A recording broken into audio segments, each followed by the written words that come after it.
Somewhere around the end of the month, you suddenly decide this version of you is over. New routine, new mindset, new identity.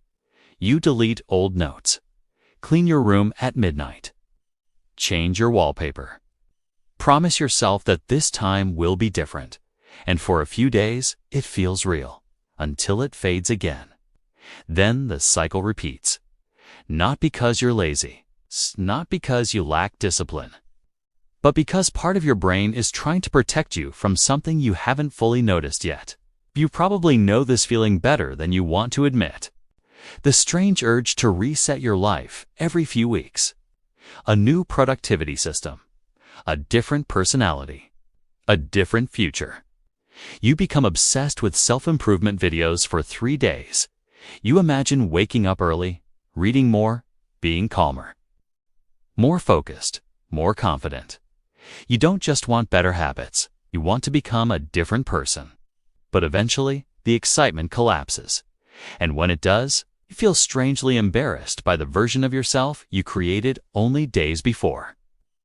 So you abandon it, quietly. Then you search for another identity to try on. Most people think this is inconsistency, but psychologically, something deeper is happening. Because every time you reinvent yourself, you temporarily escape one painful possibility. What if you fully commit and still fail? That question changes everything.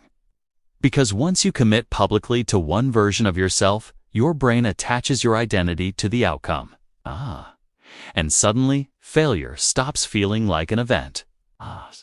It starts feeling like evidence. Evidence about who you are. So instead of risking that pain, your mind keeps moving. New plans, new systems, new identities. Always becoming, never arriving. Behavioral psychology calls this avoidance coping, but it doesn't always look dramatic.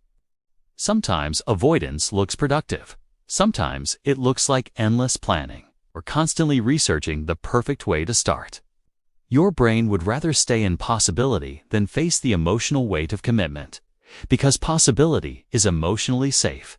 Reality is measurable. And measurable things can fail.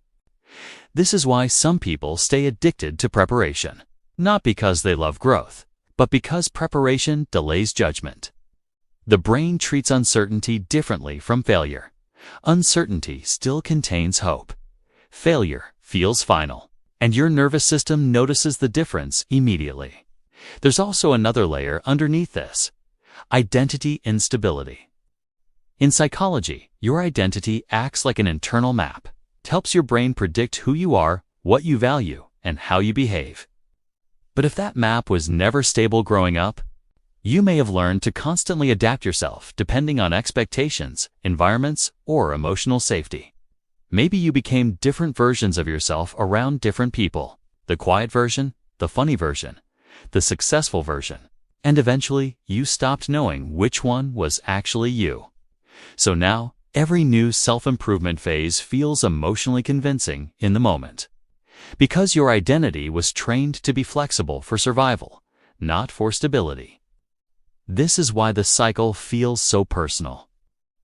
You're not just changing habits.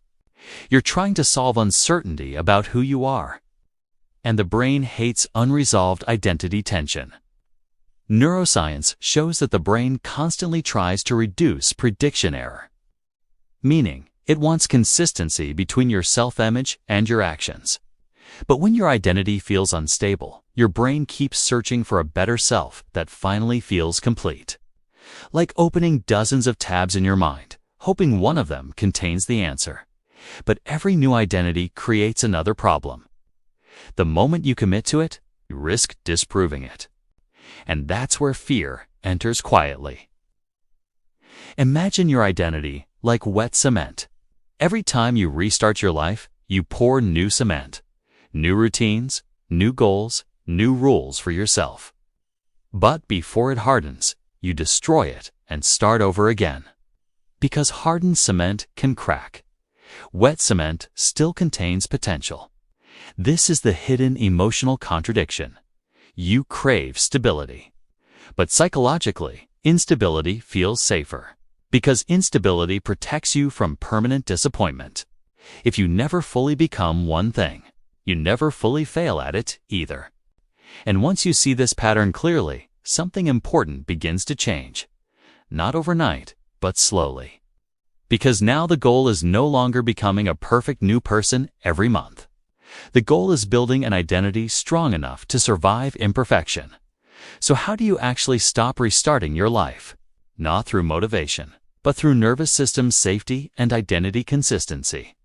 The first step is smaller than most people expect. Reduce the size of your identity promises. Instead of saying, "I'm becoming a disciplined person," try, "I'm practicing consistency for 10 minutes today." This matters psychologically because the brain resists identity threats. Huge identity shifts create pressure and fear. Small behavioral repetitions create safety. And safety increases follow-through. For example, instead of planning a complete life transformation on Sunday night, you simply sit at the same desk every morning for 5 minutes. No dramatic goal, just repetition. The brain trusts repeated evidence more than emotional intensity. The second step is separating behavior from identity judgment. Most people quit after missing a few days because they unconsciously interpret inconsistency as personal failure. But cognitively, this creates shame loops. And shame reduces behavioral persistence. The brain becomes focused on self-protection instead of growth. So when you miss a habit, the goal is not self-criticism, it's fast recovery. One missed workout is behavior. Maybe I'm not the kind of person who can change his identity collapse. Those are not the same thing. A stable identity allows mistakes without rewriting the entire self-concept. The third step is creating fewer reinventions. This sounds simple, but psychologically, novelty gives dopamine. New beginnings feel chemically rewarding because the brain loves possibility. That's why planning your new life often feels better than living it. The fantasy itself becomes rewarding. So instead of constantly creating new systems, stay with one slightly imperfect system longer than feels emotionally comfortable. This trains emotional tolerance. You stop chasing emotional excitement and start building psychological endurance. Real identity is not built through intensity. It's built through repetition, surviving boredom. The fourth step is becoming observable to yourself. Not performative, observable.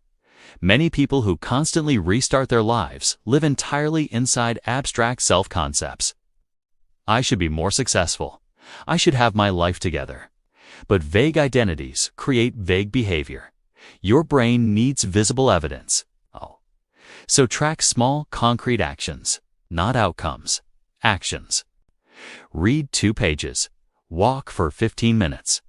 Reply honestly instead of pretending. Behavioral psychology calls this self-monitoring. And it works because the brain updates identity through observed action patterns, not motivational speeches. And finally, allow yourself to be seen before you feel fully ready. This may be the hardest part, because underneath endless reinvention is often fear of public failure. If nobody sees the real you trying, nobody can judge the result. So you stay in private preparation, private potential. But identity becomes stable through exposure, not perfection. The brain slowly learns, I can survive being imperfect and visible at the same time, and that changes something deep. In the end, this entire pattern comes down to one question. Are you trying to build a life or protect yourself from disappointment? Because those are very different goals. One creates stability. The other creates endless reinvention. You don't need a completely new identity every month. You probably just need one version of yourself that you stop abandoning the moment it becomes uncomfortable. Like a tree growing slowly underground before anyone sees it above the surface. Quiet roots first, then stability, then growth. And maybe that's the real shift, not becoming someone new, but finally staying long enough to become someone real.